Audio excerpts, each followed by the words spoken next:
Très chers amis, bonjour. Nous nous retrouvons ensemble pour une nouvelle histoire sur la paracha. Et cette semaine, nous sommes dans la paracha de Trouma. Vous savez que dans la paracha de Trouma, il y a un verset qui parle du Aaron, qui dit « Ve'asu Aaron atse shittim » vous ferez l'arche en bois de shittim. « Ve'tzipita oto za'av ta'or mi ba'it ou mi chut za'av ta'or tesapenu » c'est-à-dire que vous devriez prendre l'arche et la recouvrir d'or de l'intérieur et de l'extérieur. Et le Talmud explique ce verset en disant que tout érudit en Torah, tout Ben Israël, et c'est moi qui le rajoute d'ailleurs parce que vous verrez que ça concerne autant les religieux que les non-religieux, tous juifs. Et la Gemara dit que un homme de là nous apprend à dire que notre comportement extérieur doit ressembler à celui de l'intérieur. C'est-à-dire que de la façon dont je me montre, de la façon dont j'ai l'air, il ne faut pas que mon intérieur soit en contradiction avec mon extérieur. Mais que bien au contraire, tout ce que je montre à l'extérieur de la façon dont je me comporte, c'est la façon dont je dois être au fond de moi-même. La question qui se pose, et la question que tout le monde se pose, c'est que des fois on a envie d'avancer, on a envie de changer, on a envie de devenir quelqu'un de bien, mais le chemin vers ce changement, les possibilités de changement sont des fois très difficiles. Comment est-ce que c'est possible? Comment est-ce que c'est possible d'avancer sans trébucher, d'avancer dans nos ambitions, d'avancer dans notre montée vers la Torah? Comment est-ce que c'est possible? Et c'est à ce sujet que j'ai ramené une parabole qui a été ramenée, vous la connaissez peut-être, par la rabbinite John Grace. On raconte qu'une fois dans un village, il y avait quelqu'un qui faisait que du mal, qui se comportait d'une façon tellement horrible que tout le monde s'éloignait de lui. Il ne faisait que du mal du matin au soir. Et voilà qu'un jour, il a eu envie de se marier en fait avec la fille du roi de cette contrée, et il ne savait pas comment faire parce qu'il savait que son image était très difficile et que personne n'allait pouvoir lui donner la possibilité d'approcher la fille du roi. Comment est-ce que toi tu prétends vouloir te marier avec la fille du roi alors que ton comportement est complètement contre en fait la fille d'un roi?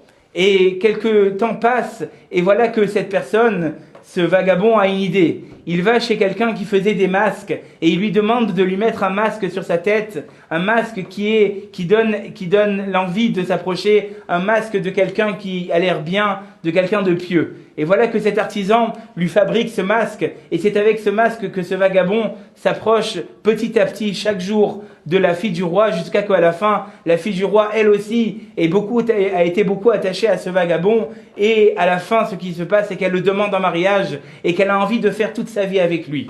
Et vous imaginez bien que ce vagabond n'avait pas que des amis, mais il avait aussi des ennemis. Et un jour, l'ennemi a décidé de se venger. Et qu'est-ce qu'il fait? Il rentre dans le palais où le vagabond séjournait déjà depuis quelque temps. Il prend le masque et il enlève et il espère pouvoir découvrir un visage horrible. Mais en fait, c'est bien le contraire, très chers amis. Car le visage qui était sur le masque, c'était devenu le visage du vagabond. Vous allez me dire, mais arrêtez vos histoires. Non, ce n'est pas une histoire, c'est peut-être une histoire parce que c'est une parabole, mais elle veut dire ce qu'elle veut dire. C'est-à-dire que quelqu'un, des fois, par son comportement, même si au début, ce n'est pas son vrai comportement, ce n'est pas son fort intérieur, ce n'est qu'un comportement extérieur, mais comme dit le Messilat Yesharim, qui est un grand livre de morale et à qui je conseille à tout le monde de le lire, il dit « Atnoua a chitznonit meoreret et apnimit ». Le comportement extérieur a influence sur celui de l'intérieur. Donc nous voyons d'ici combien est-ce que c'est important quand on a envie de faire des changements, de peut-être écouter ce conseil et de commencer à faire des comportements qui au début vont nous paraître extérieurs. On va se dire comment, moi j'ai pas l'habitude d'aller tous les matins faire ça et ça et ça. Eh bien tu vas le faire. Et peut-être qu'en le faisant, au début ça va te paraître extérieur à toi, mais au bout d'un certain moment ça deviendra intérieur et tu deviendras complètement comme tu voulais être et comme le changement à laquelle tu voulais être arrivé. Et combien est-ce que c'est important justement ce principe, comme nous le dit le titre de cette section, ajuster son image à son comportement, en particulier pour les enfants. Effectivement, les enfants, des fois, par exemple, on va dire à son enfant, écoute mon fils, ce matin, il faut que tu te lèves à la tfila, il faut que tu prennes de bonnes décisions. Et le fils va dire dans sa tête, mais mon papa, il veut que je me lève à la tfila, mais moi, tous les matins, je me fais des grasses matinées.